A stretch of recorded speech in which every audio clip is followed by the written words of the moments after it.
हाँ रे दीदी बोल रहे काम करे के तो मन नहीं कर का जानी काहे मोर देहिया में खूब दर्द बरे। हाँ का जानी कहाँ गोल बनी कहनी है कि दवाई ले ले आई तो का जानी देखा सुननी ही कि ना लेके आई कि ना का जान।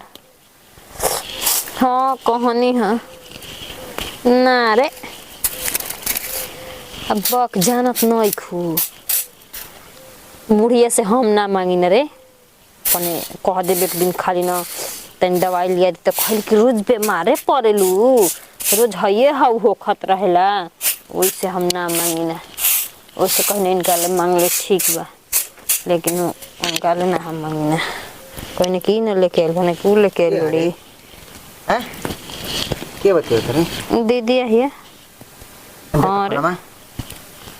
फोन तंदे ना का दे फोन ना हम बतिया तो काम बा बतिया ले का हो तोरा माने कुछ बा घर में काम धाम की नहीं खे तोर फोन पे खाली लगा रहतलू हैं दी गोल डाउन प्रणाम ना फोन दीता रुक रुक फोन दी रुक मार तो रोकना पे फर्ज मुहामा चलो डाउन प्रणाम ना हो 4 बजे फोन कर दे तलू हम बज गुल 9 को घंटा तू बतियावेलू हो तार घरे काम बाकी ना तो दे कि ना खाली फोन में ढुकर रहबू हैं देख लो हम तारा के समझा देतनी जतने तू माने दूरी बना के हमारे मेहरारू से रह अरे मार दम पीटे लगबो बे जतने मेहरारू से दूरी बना के रखो ठीक ना ज्यादा फोन फान मत करो एकदम फोनो में घोराई हमार बहनिया करी ना खाना बनावा तब तार बहनिया करे ले एकदम 30 घर कुछ भी तार बहनिया तार हमार बहनिया तोरा से सरे से मतलब कन रखे ना आधा आधा घंटा बतियले तार माइले तार माई का घटा रहेला तार माई के हमर माई के करब तो मार कुचिया कुचिया पीट देबो बे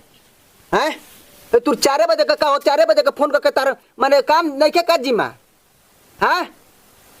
एकदम उचंगे हो का हां हमारे मेरे से मत बतियो दूर बना के रखो तारे ना तारे से ना रही हो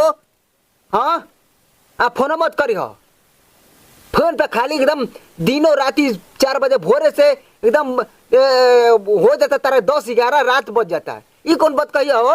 देबा कि ना देबा रखो फोन रखो ना तुम उल्टा सीधा बोले में देरी नहीं खे कहतन अरे तो रख कहतन मैं रुक तो इनका समझा दे ना रखो चिया बना बताली आ तू कहना उनका से इनका से फोन पे अगर एक फोन कर मार के रवा बहनिया अपना बतियावेली बतियाले बहनिया ना रवा बहनिया तो एकदम सतपनी के पकड़ में और बहनिया तो फोन का कर दिया इतना जलन होता अगर फोन कैली हूं अगर फोन कैली तारे में चाम खींच ले ओकरा में गलती नहीं के तोरा में गलती बाकी बतियाई तन बतियाए ना हां तो बतियेबे करब बतिया तो मार के तू अपन माई बहनिया लेके मत माई बहनिया ले 3 मिनट बतिया ले तलसा आ तू बरो घंटा एकदम बतियावत रहत हैं मार तार चाम खींच ले